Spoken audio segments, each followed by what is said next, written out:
Muli po, mag-aaral po tayo ng mga makabuluhang impormasyon patungkol sa mga pangunahing lunas sa karamdaman na kagaya ng eczema. No?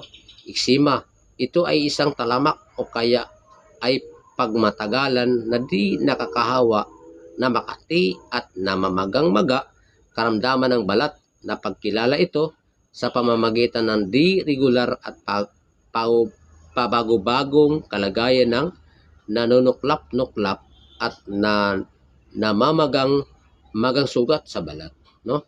Ang paggamot ng tubig na may kasamang halamang gamot ay meron tayong apat na mapagpilian mga kapatid. Una-una, pandakakaking puti, no? Pandakaking puti, pakuluan ng 10 minuto ang 3 tasang tinadtad na dahon sa 1 galong tubig o dagdagan ng 2 galong mainit na tubig. Ibabad dito ang mga paang may kapansanan. Yun po yung gagawin, no? Sa number 1. Pangalawa, yung kulitis o spinach, no? O kudyapa. Pakuluan ng 15 minuto ang 3 tasang tinadtad na may sariwang dahon sa 5 basong tubig. Basain dito ang isang maliit na bimpo o pistawel. Gamitin itong pang puminto sa eczema sa loob ng 30 minuto.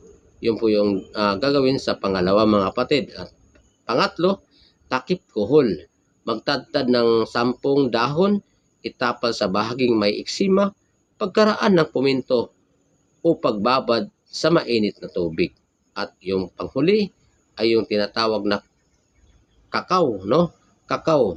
Magsangag ng 10 buto at dikdikin, itapal sa bahaging may kapansanan pagkatapos na puminto o pagbabad sa mainit na tubig. Yun po yung ginagawa sa eczema mga kapatid.